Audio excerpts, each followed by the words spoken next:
ही करते सरकारच करते. अरे लाजिरवाणी गोष्ट आहे. या गृहमंत्र्यांनी राजीनामा द्यावा. औरंगजेबाची कबर काढणं म्हणजे आता हा हिंदू मुस्लिम वाद लावून देणं हे सरकारचं षडयंत्र आहे. कबर म्हणून नाही तर मराठ्याच्या शौर्याची प्रतीक म्हणून राहिली पाहिजे आणि तो मराठ्याचा इतिहास बदलण्याचा हा प्रयत्न आहे. तर त्यांना महाराष्ट्र पेटवायचा आहे. मागं कटिंग तो बटिंग केलं. आता पुन्हा मराठा मुस्लिम, मराठा हिंदू मुस्लिम लावून द्यायचं आणि दंगली घडवायची. औरंगजेबाच्या कबरीवरून सध्या राज्यामध्ये पडसाद उमटताना पाहायला मिळत आहे. मी सध्या जालन्यात उभा आहे. माझ्यासोबत या ठिकाणी काही मराठा क्रांती मोर्चा आणि शिवप्रेमी संघटनांचे काही कार्यकर्ते आहेत, पदाधिकारी आहेत. आपण यांच्याशी बोलणार आहोत. आणि राहुल सोलापूरकर त्याचबरोबर प्रशांत कोरटकर यांना ताबडतोब अटक करून त्यांच्यावर कारवाई करण्यात यावी अशी मागणीसाठी जालन्यात 21 आणि 24 मार्च रोजी निदर्शने आणि आंदोलन करण्यात येणार आहे. आपल्यासोबत मराठा क्रांती मोर्चाचे समन्वयक आहेत. दादा, काय सांगणार? आपल्याकडे आंदोलन तुम्ही पुकारलेलं आहे, कशा प्रकारचं आंदोलन असणार आहे, काय भूमिका आहे? राजमाता जिजाऊ, युगपुरुष छत्रपती शिवाजी महाराज, छत्रपती संभाजी महाराज यांच्याबद्दल अत्यंत वाह्यात बोलून आपली संस्कृती दाखवून देणारा प्रशांत कोरटकर याला या सरकारनं तातडीनं त्याच दिवशी अटक करायला पाहिजे होतं. परंतु सातत्यानं आपण बघतोय की सरकार त्याला संरक्षण देते. काल 4 वाजता कोल्हापूर सत्र न्यायालयाचा निकाल आला, त्यामध्ये त्याला संरक्षण नाकारलं, त्याचा जामीन फेटाळला, तरी आतापर्यंत राज्य सरकारनं त्याला अटक केली नाही, पोलिसांना तो सापडत नाही. याचाच अर्थ असा आहे की त्याला राज्याच्या गृहमंत्र्याचं आणि गृह खात्याचं संरक्षण आहे. आणि या संदर्भामध्ये संपूर्ण राज्यभर शिवप्रेमीच्या मनामध्ये प्रचंड मोठा आक्रोश आहे, तो व्यक्त करण्यासाठी. आणि राज्य सरकारनं युग पुरुष छत्रपती संभाजी महाराज, शिवाजी महाराजांचा अपमान करणारा, त्यांच्याबद्दल वाह्यात बोलणारा कोरटकर याला तातडीने अटक केली पाहिजे. यासाठी 21 तारखेला आम्ही धरणे आंदोलन करतोय आणि 24 तारखेला संपूर्ण जालना जिल्ह्यामध्ये रास्ता रोको आंदोलन केले जाणार आहे. आणि महाराष्ट्रातील आमच्या वेगवेगळ्या संघटनाशी बोलून याला राज्यव्यापी आम्ही बनवणार आहोत. दादा, काय सांगणार? राज्यात प्रशांत कोरटकर, राहुल सोलापूरकर जे ते शिवाजी महाराज, संभाजी महाराज यांच्याबद्दल वादग्रस्त आणि आक्षेपार्ह वक्तव्य करताय. त्याचबरोबर आता औरंगजेबाच्या कबरीचा जो मुद्दा आहे तो देखील मोठ्या प्रमाणात चर्चेत आलेला आहे. कसं बघताय? वास्तविक कोरटकरच्या बाबतीत जे शासनाने कठोर भूमिका घेऊन त्याला प्रतिबंध करायला पाहिजे होता, त्याच्यावर कठोर कारवाई करायला पाहिजे होती, पण त्याकडे लक्ष न देता नको ते विषय ते समोर आणतायत. आणि औरंगजेबाची जर कबर त्यांना काढायची असेल तर त्यांनी ती कायदेशीररित्या त्यांनी केंद्र शासनाने आणि राज्य शासनाने मिळून काढली पाहिजे. त्यासाठी सामान्य जनतेला वेठीस धरून ते एक चुकीचा पायंडा या ठिकाणी पडत आहे. दादा, मराठा क्रांती मोर्चाची आणि शिवप्रेमी संघटनांची भूमिका काय? म्हणजे औरंगजेबाची कबर हटवावी का तशीच राहू द्यावी, जेणेकरून इतिहास हा पुढच्या पिढीला समजेल? प्रश्न औरंगजेबाची कबर हटवावी किंवा नाही हा नाहीये. औरंगजेबाची जी कबर आहे या ठिकाणी ती मराठा आणि मराठ्याच्या विरोधामध्ये त्यांनी जो लढा पुकारला होता आणि छत्रपती शिवाजी महाराजांनी स्थापन केलेलं हिंदवी स्वराज्य त्याला ताब्यात घ्यायचं होतं, जिंकायचं होतं, ते तो 27 वर्ष या राज्यामध्ये राहून करू शकला नाही. छत्रपती संभाजीराजे, राजाराम महाराज आणि त्यानंतर छत्रपती रणरागिणी ताराराणी यांनी संभाजी महाराजांच्या क्रूरवादानंतर 7.5 ते 8 वर्ष औरंगजेबाच्या विरोधामध्ये लढाई केली.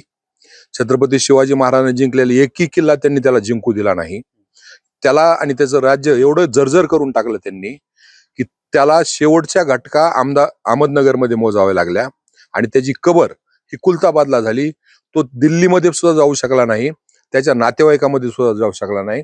हे रणरागिणी तारा राणीच्या सर्वोच्च शौर्याचं प्रतीक आहे, मराठ्यांच्या शौर्याचं प्रतीक आहे. आणि म्हणून ते जे काही हे आहे ते या ठिकाणीच राहिली पाहिजे. ती कबर म्हणून नाही तर मराठ्याच्या शौर्याची प्रतीक म्हणून राहिली पाहिजे. आणि तो मराठ्याचा इतिहास बदलण्याचा हा प्रयत्न आहे आणि तो प्रयत्न हे राज्य सरकार जाणीवपूर्वक करतंय असा या ठिकाणी आम्हाला आरोप आहे.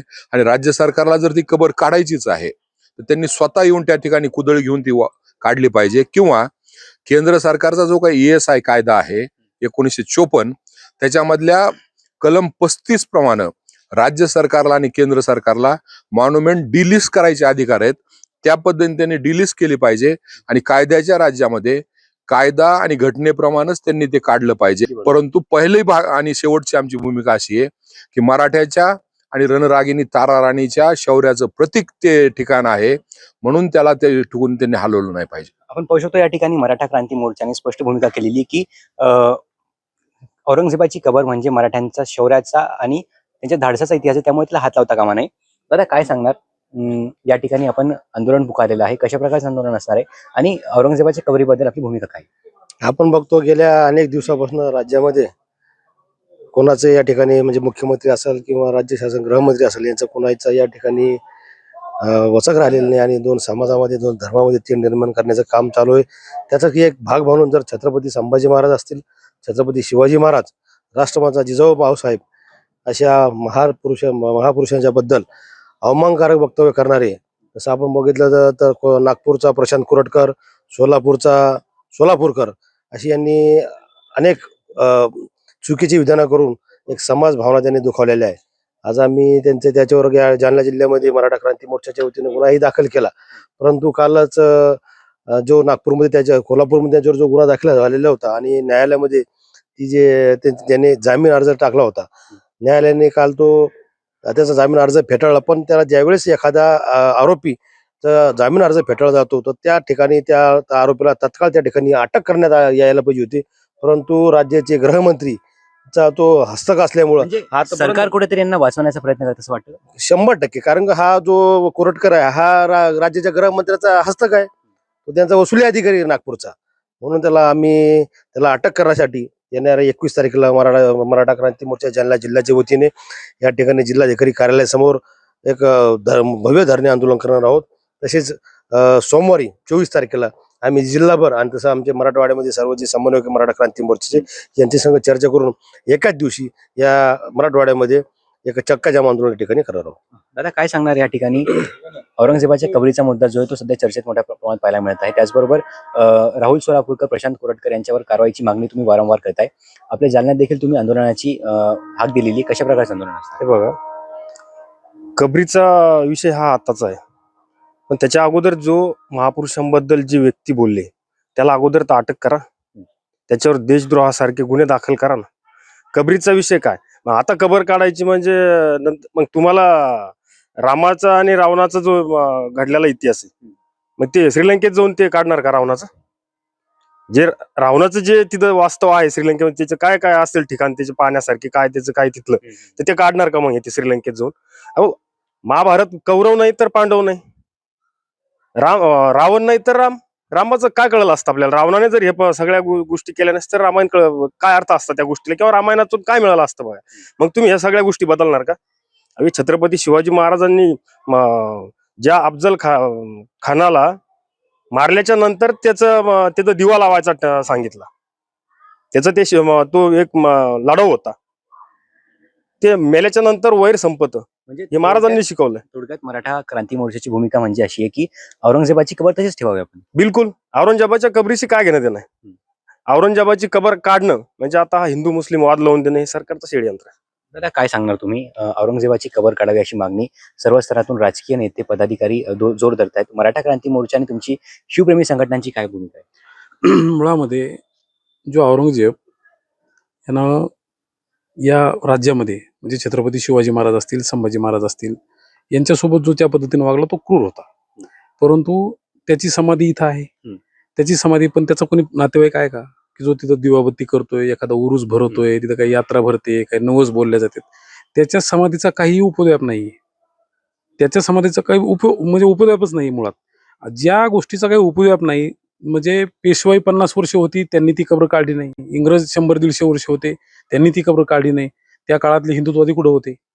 त्याच्यानंतरही 70 वर्ष झाले हिंदुत्ववादी ह्या ना त्या म्हणजे मोठे मोठे नेते होऊन गेले, इथेही राज्यात सरकार त्यांची येऊन गेले, त्याही वेळेस त्यांनी त्या कबरीचा काही त्रास झाला नाही. आताच का कबरीचा मुद्दा पुढे येतोय? ही कबर नाही काढायची, ही या महाराष्ट्राला अस्थिर करण्यासाठी म्हणजे कबरी अडून राजकारण सुरू असं वाटतं तुम्हाला? जग जाहीर आहे. मला सांगा तुम्ही, एखादा मुद्दा हा विरोधी पक्षाने उचलायचा असतो आणि सरकारनं त्या मुद्द्याच्या आधारावर काही दंगल पेटू नये, अस्थिरता होऊ नये म्हणून काम करायचं असतं. इथं सरकारचेच संघटनेचे लोक, सरकारात असणाऱ्या संघटनेचे लोक कबर काढा म्हणतात आणि दुसरीकडे त्यांचेच आमदार, खासदार आणि मंत्री ज्यांनी शपथ घेऊन मंत्री झालेत ते शपथ मोडून जाहीर चुकीचे वक्तव्य करतायत. एकंदरीत हे सर्व जर पाहिलं तर त्यांना महाराष्ट्र पेटवायचा आहे. मागं कटेंगे तो बटेंगे केलं. आता पुन्हा मराठा मुस्लिम, मराठा हिंदू मुस्लिम लावून द्यायचं आणि दंगली घडवायच्या. याच्यातून त्यांची सत्तेची पोळी भाजायची. कारण येणाऱ्या जिल्हा परिषदच्या निवडणुका, महापालिकेच्या निवडणुका ज्या पद्धतीनं घुमवलं, की लाडक्या बहिणीचे आता पैसे हे केलेत, शेतकऱ्याच्या मालाला भाव नाही, आणि अशाच जर स्थानिक स्वराज्य संस्थेच्या निवडणुका लागल्या तर यांच्या हातात एकही सीट येणार नाही. म्हणजे उद्याच्या स्थानिक स्वराज्य संस्थेच्या निवडणुकीची ही रणनीती आहे. आणि डॉक्टर प्रकाश आंबेडकर बरोबर बोललेत की आता औरंगजेबाची कबर ही उद्याची बाबरी मस्जिद करायची त्यांना, आणि हे वाद पुढचे 5-25 वर्षे तेवढ ठेवायचा आहे. बरं, एक दुसरा विषय, नागपूरमध्ये म्हणजे राज्याचे गृहमंत्री मुख्यमंत्री असले देवेंद्र फडणवीस त्या जिल्ह्यातून येतात. त्या ठिकाणी हिंसाचार झालेला आपण पाहिलेला आहे. पण याला जबाबदार कोण असू शकतो का? हे पण एक राजकारण असू शकतं. जबाबदार कोण असू शकतं हे काल 2 दिवसामध्ये आपण दळदळीत सत्य टीव्हीवर बघितले सर्वांनी. सरकारी पक्षाचे जी मूळ संघटना आहे संघ, आणि संघाची जी शाखा आहे विश्व हिंदू परिषद, त्यांच्या लोकांनी आंदोलन केलंय. त्यांनी एक ठिकाणी नाही तर 3 ठिकाणी प्रयत्न केलाय. मुळात एक प्रयत्न केला त्यांनी कोल्हापुरामध्ये, भारतीय जनता पार्टीचा खासदार आयात केला आंध्र प्रदेशातून, आणि त्याला तिथं शिवाजी विद्यापीठाचा मुद्दा उचलायला लावला. तिथं दंगल पेटली नाही, तिथं काही कारण तो पुरोगामी महाराष्ट्र आहे तिथला. त्यांनी दुसरा प्रयत्न नागपुरात केला. विश्व हिंदू परिषदच्या लोकांनी सगळे आंदोलन केले. नको ते हिरवी चादरे जाळ हे कबर काढायची, तर त्यांनी उठाव आणि इथे येऊन स्वतः टिकाव कुठच्या घ्यावं आणि टोपले घेऊन काढा ना कबर. त्यांना अडवले कोणी? एखादा मुस्लिम, या राज्यातला एक तरी मुस्लिम कबरचा मुद्दा निघल्यापासून अबू आझमीच्या नंतरही एखादा तरी म्हणलाय का कबर काढू नका, कबर ठेवा, की आमचे ते आस्थेचं एक मुस्लिम दाखवा आणि बक्षीस मिळवा. एकही मुस्लिमाचं म्हणणं नाही. मग ही घटना ही करते सरकारच करते. अरे लाजिरवाणी गोष्ट आहे. या गृहमंत्र्यांनी राजीनामा द्यावा. स्वतःच्या घरात, स्वतःच्या दारात केंद्रीय मंत्री आहेत गडकरी साहेब, त्यांच्या घराहून हाकेच्या अंतरावर घटना घडते. दंगल, सकाळी आंदोलन होतंय, आंदोलनानंतर केसेस दाखल झाल्यात पोलीस स्टेशनला, आणि त्याच्यानंतर माहोल बिघडणार हे अंतर्गत पोलिसांना माहितीच असेल ना, तरी ते काही करत नाहीत. आणि ते दंगल झाल्यानंतरही जवळजवळ आता काही तास उलटून गेलेत, दिवस उलटून गेलेत, अजूनही गृहमंत्री स्वतःच्या मतदारसंघात जाऊ शकत नाही. माझं तरी त्याच्या पुढचं म्हणणं आहे की एवढा निष्क्रिय गृहमंत्री, फडणवीसांच्या एवढा निष्क्रिय गृहमंत्री महाराष्ट्र राज्याला इतका कधीही निष्क्रिय गृहमंत्री लागला नाही. त्यांना जर स्वतःचं काही हे असेल, मत असेल, थोडी जर त्यांना काही याच्याबद्दल काही शरम वाटत असेल, त्यांनी तात्काळ राजीनामा देऊन गृह खातं दुसऱ्याकडे द्यावं. अशा पद्धतीच्या घटना महाराष्ट्रात गेल्या 3-4 महिन्यात चालू आहे. निश्चित आपण या ठिकाणी पाहू शकतो की औरंगजेबाची कबर म्हणजे या महाराष्ट्राचं शौर्याचं प्रतीक आहे. त्यामुळे ही कबर जी आहे ती हटवू नये अशी मागणी मराठा क्रांती मोर्चाने केली. याचबरोबर नागपूरमध्ये जी घटना घडलेली आहे सर्वस्वी मुख्यमंत्री आणि गृहमंत्री असलेले देवेंद्र फडणवीस जबाबदार आहे, असं देखील मराठा क्रांती मोर्चाच्या पदाधिकाऱ्यांनी म्हटलेलं आहे. गौरव साळी, मुंबई तक, जालना.